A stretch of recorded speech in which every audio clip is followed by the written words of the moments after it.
Merry Christmas, everyone. It is Christmas today, and I figured I'd record probably the last video of the year doing a Tacoma tour. Just kind of talking about what worked over the last year, what I kind of want to change for next year in terms of the build and camping gear stuff. For those of you who don't know, this is a 2022 Tacoma TRD off-road bone stock. I've added some stuff to it, but the stuff that makes it a Tacoma, totally still from Toyota. No suspension modifications. I've got new tires on it, but it's the same Toyota wheels. Even the leaf springs are the same. It's all the same. So I figure if you're new to the Tacoma scene, if you just got a 3rd gen or you're looking at a 4th gen, maybe this might be useful for you because you can do quite a bit of stuff with a stock TRD off-road and not need to throw a whole lot into it in terms of making it useful for camp. So let's just kind of go over it and talk about what I've done to this thing and what I might change for next year. Okay, so cosmetically, I've done a bit to change this thing up. I've got a aftermarket Toyota grill because that's proper. You need to do that. It's really just fixing an error that Toyota made and getting rid of the Heritage grill. This thing's pretty loose. I mean, these aren't the highest quality, but it's holding on okay. I added probably about $14,000 in hail damage last summer, which I still have to claim that, but it really bothered me at first. Now it's just kind of part of the truck. I mean, it's a trail truck, so it doesn't really matter that much, but I might get that taken care of. The Toyota wheels are totally stock. I added one of those vinyl stickers, which are pretty cringe, but it looks a lot better than the standard chrome that Toyota puts on everything. So I'm actually a fan of that. I never changed the lug nuts because that's a pain. But yeah, it's just a sticker. Looks pretty good, all things considered. Running Falcon Wild Peak AT3s. I've been a huge fan of these tires. Since I daily drive this thing, these are a decent combination of off-road performance and on-road. And I have to drive through a lot of snow to get to and from work, so these things have been pretty awesome. The truck came with a blackout package. I didn't add that myself. This little heart here is courtesy of the homeless window washers in Denver that I have to drive past every single day. I tell them no every time and they do it anyway. Up top Overland Bravo roof rack. This thing's awesome. Really, really love this roof rack. Can't say enough good stuff about it. I've got these little add-on guys here. These are good for hanging string lights, hanging towels, stuff like that to dry it all out. What else we got going here? The big thing on the back is I'm running the Diamondback cover. This is the SE. This is an old one. I got it used for a really good deal. And then I did the front runner load bars. You have to drill them into place. That was daunting, but it ended up coming out pretty well. So you drill, mount the track, and then you put the front runner bars across it. That was a total DIY job across the whole thing. This is a really good system. At the time, it was the only way I could afford to put a bed rack and everything on. So this is the cheapest way I could get a secured, locked down bed rack all together with being able to mount a rooftop tent. So I recommend it.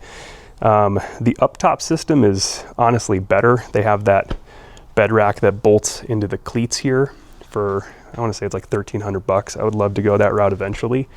But for now, this thing's awesome. I have no plans on changing it. As you guys have seen in a lot of videos, I've been running the iCamper SkyCamp Mini 3.0. I really, really like this tent. It's small, it's lightweight, it's a little cramped in there, but honestly, it's a really, really good tent. And I haven't had any issues with it, aside from a small hole in the rainfly, which doesn't even affect its performance at all. So that's pretty cool. Yeah, can't say enough good stuff about this tent. What else we got going on the outside here? Really, that's it. Like I said, this thing is bone stock. I haven't done anything mechanical to it. For radios, you guys know I'm a comms dude, so I'm running this Diamond Super Gainer with the Comet SPB5 2 meter, 70 centimeter antenna. This thing's awesome. I get really good signal kinda everywhere. And then for GMRS, which I really don't use anymore, I've got this little Midland Ghost antenna, 3 dB gain. It's okay.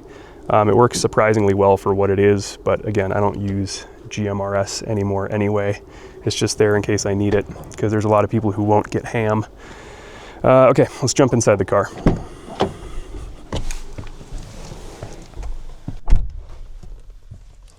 All right, we are inside the vehicle now. You know what, let me remove this filter here.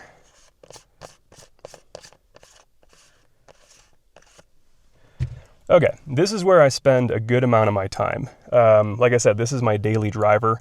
So being my daily, it has to be comfy for day-to-day stuff and be something I can live out of on my long off-road trips. So what I've got going here is from the center driving area out, we'll kind of go over it. Nothing changed here, obviously. It's just a steering wheel, right? But up here, I've got the Expedition Essentials rail mount. This was, I don't know if they stopped making it. I got it for like really cheap. It was like 40 bucks. So they must have discontinued it. It was a clearance price, but it's been great. It just kind of drills into place and mounts in, and it's been awesome. I have this no-name MagSafe mount for my iPhone. I got it on Amazon. These are some no-name ball arms that work with the RAM system. Right here's a long one. I got to shorten that one up. I don't like that one too much, but it gets the job done. This is my Yaesu FTM 500 2 70 centimeter ham radio. I use this thing every single day. I'm always monitoring repeaters. We're using this on the trail. This thing has been crucial to overland communications, and I really, really love ham radio. If I have to use GMRS, I run my Ocean KG1000. This is a good GMRS radio. I'd say it's the best GMRS radio you can get in terms of quality and kind of functionality. It's still a cheap Chinese radio, but in terms of what else is out there, I'd say go with this brand over like Midland or B-Tech or Baofeng or anything like that. I like it. And these are both remote mounted. I have this head running through the back of the dash under the driver's seat. And then this guy, I have it running actually just right over here. This is the body of the radio. And all of that is mounted into the Cali raised MOLLE panels, which I'll show in a little bit. The MOLLE panels just kind of bolt into the side here. This is a little pouch that I mounted to it for, like, I got a rag and stuff like that in here. There's some Gorilla Tape, just handy stuff. I've got my GMRS hand mic down here, just kind of magnets in place. Over here, I've got for my Yaesu radio, this is the magnetic mic mount that I just kind of drilled into place here. I honestly don't recommend this. The magnet mount is so strong that it actually ripped the plastic bit off of the back of the hand mic, and I had to MacGyver a different magnet using a screw. So yeah, the magnet mic actually broke part of my hand mic, so I don't recommend it. So instead, I just use this, I keep it in place, and it just kind of sort of works, but it's better than nothing. I like how quick it is to get to my hand mic.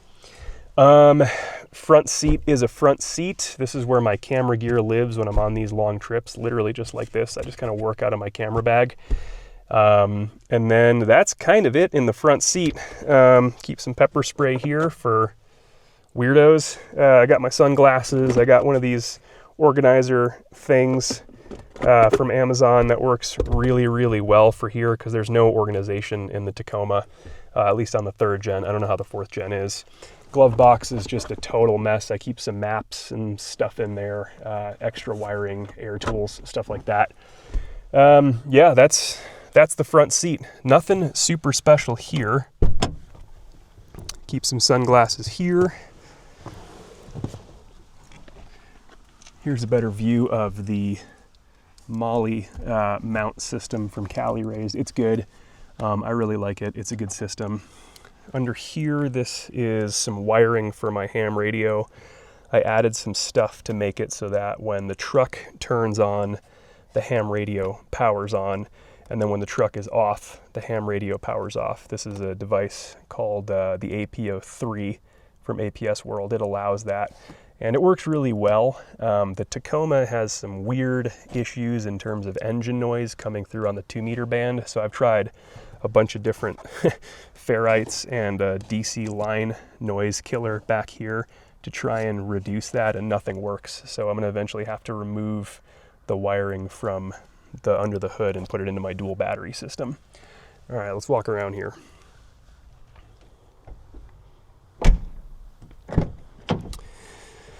The back seat is just a normal back seat to the naked eye. I do have to transport people, like Charlie's mom's in town right now, so I put the seat in. When we're on a long trip, I just remove these bolts and the whole back seat comes out, and then I have all this storage space here. On the under seat storage, this is all recovery gear. I've got a tire repair kit, some bungees. I've got an extra X-Ped pump, which I use in my rooftop tent. That's all that there. I don't love having my recovery gear here because this is good space and I never use the recovery gear, but it's good to be able to get to it quickly, so that's where it lives. These are, what are these? These are those little window screens that give you mesh breathing room. So you can roll the windows down without having bugs get inside, so I'll leave that open when I'm camping and I can get airflow to help keep the fridge cool in the desert. Vinyl repair kit for my air mattress, always good to have. So behind the back seat here, I removed the storage, and this is my dual battery system. I've never shown this on camera. So this is a 100 amp hour lithium iron phosphate battery that I wired in with a RedArc BC-DC solar charge controller. Stand by, I'm gonna turn off my laundry alarm. This guy pulls DC power from the alternator as well as solar if you want to. I don't run solar right now, it was too much of a pain. I've got everything wired up here, running through a RedArc smart shunt so I can monitor, and it's all going through a Blue Sea fuse block, of which I have plenty of fuses left. This is a super fun project. I really liked it. It looks like a mess, and that's because this was always supposed to be a sort of temporary install. I'll eventually rip this plastic out and do a full seat delete so I can give this more room and maybe add another 100 amp hours to the battery. It's kind of a mess, like I said, but it functions great. Everything's fused, everything's plugged. I built everything with Anderson power poles. These plugs right here, so if I need to unhook the system and turn it off, I can do all of that and work on the system without any power being live. So that way there's no risk of issues from that. So everything that's hooked up with power has one of these guys. It's super cool. And that just lives back here, totally stealth. And nobody knows it's there. Got my Dometic here. I'll swing around and show you that.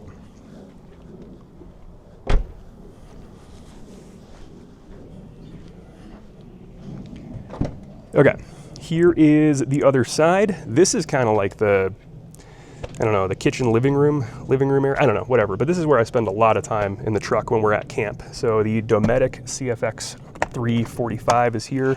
I just keep some stuff in here to prevent it from rattling around. This fridge is awesome.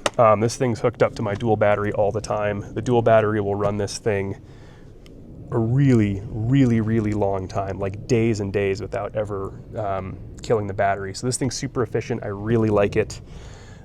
Speaking of power and all that, the dual battery I have onto my cheap, really bad built platform here out of spare plywood. I ran some wiring down here. This is just some USBs here that I can charge all my camera batteries and stuff. And I just have it all plugged in, and I've got the spare USBs here ready to roll. So I don't even have to plug stuff into here. I can just pull whatever cable I need, like this is a USB-C, and I can charge stuff. And I just tuck it away when I don't need it. It works outstandingly well. Underneath the platform, I had just enough room for like my camp hammer. I've got a hatchet back here and a shovel, and I've got this little USB fan that I can plug in. That saved our butts in Moab when it was 100 degrees out. Underneath, I left just enough room for a few tripods. This is where my tripods live. So I've got one for like video vloggy type stuff. I've got my really right stuff tripod right here. I keep the thermocell down here. This thing is amazing. If you don't own one of these, you got to get one. And then underneath, I've got some jumper cables, some big beefy jumper cables that I can get to if I need to, and ARB air deflation system, which I've never actually used. I won that at an event and I've never used it, so it just kind of lives back there. We have a Morphlate, so I don't really need that thing, but it's good to have a backup. Let's put this back together. There we go. Fun little tip here. These are just big enough to hold a hand soap and a hand sanitizer, so I always keep one in there. And my Dometic water jug lives here with one of those remote Dometic faucets, so I can wash my hands real quick. This bungee is to hold the Dometic in place. Another one of those screen meshy deals. I've got all my patches here from Overland events that I've collected. So these are all pretty cool. I just kind of put them here because it's the best place for it. This is a Molly seat back organizer from Blue Ridge Overland gear. It's really nice. I dig this thing a lot. Big Velcro here. I'll end up putting my Sony battery charger right here and then pull my USB cable and charge my batteries right up here throughout the day. So I've always got fresh batteries when we're on a long trip. These are some just no-name Molly panel bags that I got on Amazon. I keep stuff in here like a spare FRS radio, got a knife sharpener, some Velcro zip ties. What's in here? I think this is where I keep like a Leatherman and stuff. This is kind of hard to do with one hand. All right, there we go. Yep, spare Leatherman, another knife sharpener, which I guess should live over here. Just other stuff. Oh yeah, I got these rain caps for my NMO mount antennas if I ever needed to take the antennas off, which I don't. This is for my Nalgene bottle, because anybody who owns a Tacoma knows that Toyota doesn't know how to install cup holders that fit a Nalgene. This is just a Yeti snap-on one that I kind of MacGyvered to work on this Molly panel using some Molly adapters, and it works okay. Back cup holders are literally just for headlamps, a little bit of hand sanitizer and some tape. It's winter here, so obviously you got to have one of these bad boys. Behind the Dometic, I keep a couple things. My Sony battery charger lives here, and when I'm going to camp, I just pop it there and charge it like I said. I got some suntan lotion, my Benchmade bushcraft knife with the Armatus Carry, what is this? It's a Kydex sheath. This thing's pretty badass. I like that a lot. Good little knife. I keep some permethrin back here because you never know when you need that. I got a big old first aid kit here. This thing's decent. You're almost always going to do better if you build your own, but I got this for a really good deal, so I was like, why not? What's back here now? Keep some lights, some roll-up string lights. I keep a window washing kit, a spare jacket. This is just kind of like a big junk system on these long trips. It just holds whatever it needs to hold. I got a camping seat pad. Yeah, this is just, like I said, it's whatever you need it to be. So eventually what I want to do is rip out this whole platform, build a much nicer one out of better wood, rip this whole thing out, build a wooden vertical backing to it, and have a lot more room for storage back here, just because this is a lot of wasted space. I'd eventually want to put the fridge on a slide so I can pull the whole thing out and get to the fridge, because this fridge doesn't open all the way either. Like when you open it, it gets stuck up here and I have to like wedge it up there. And I mean, it works, but it would be cool to have something a little bit better. I think that's pretty much the whole inside of the truck. The bed is just a mess. The bed is just whatever the bed is. I've got a spare air compressor here. We have an Airby twin that Charlie carries, but I keep that one in my day-to-day. I got a toolkit. These are some snowshoes that I haven't used, but I got them for really cheap. My garbage bag back here, camp table, shade awning. Here's the toilet tent that we all know and love. My Ignic propane can that still has given me 0 issues. I've gotten this thing filled and it's been fine. Other people have had issues with theirs. I've been lucky, I guess. This is my camp fire pit container. I've got my little Ignic fire pit. I've got some extra rope here for Dexter to tie him up, a little AstroTurf for under my tent ladder, bear spray, a lighter, stuff like that, all the essentials. I ran some lighting. This is a little LED twinkle light, one of those string lights. I zip tied it in place all around the bed, and I have it just hanging off of a USB here that I can double-sided tape a battery into and just run it for more ambience. It doesn't give me any useful light, but it is nice to have. What else? Because these Diamondbacks are mostly weather tight, but not really, I had to add a bunch of weather stripping, and I put that everywhere, and now it's much, much more waterproof. But water still gets in. There's just gaps that you have to shove foam into.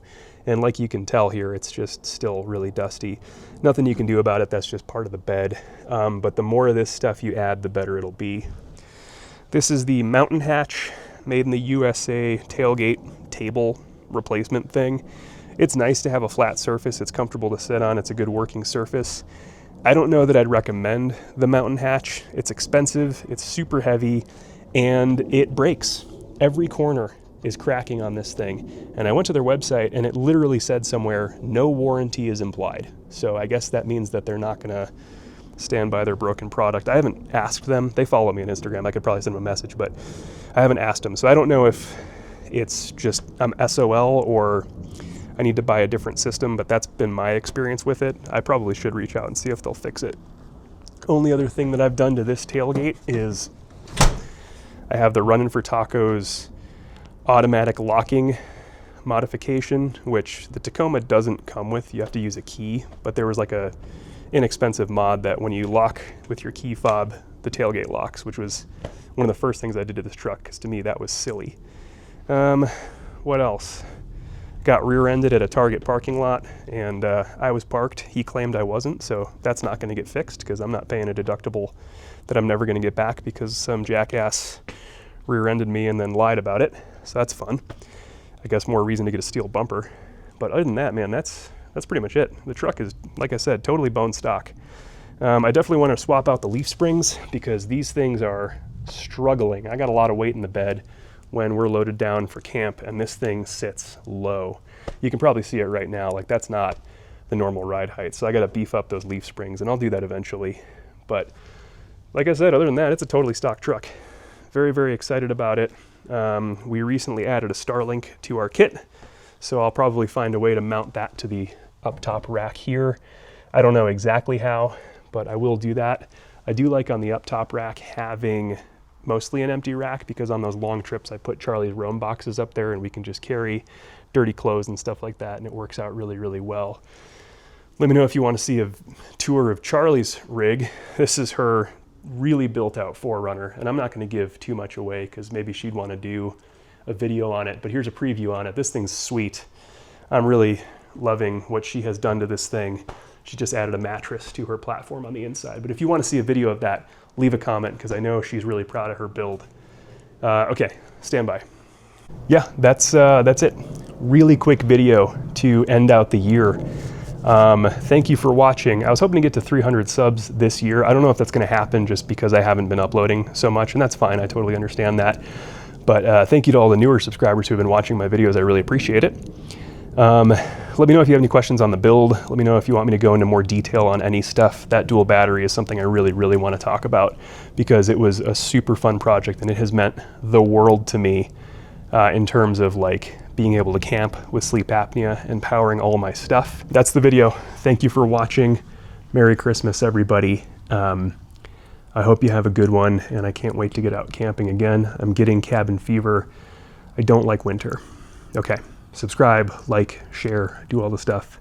Thank you. Goodbye.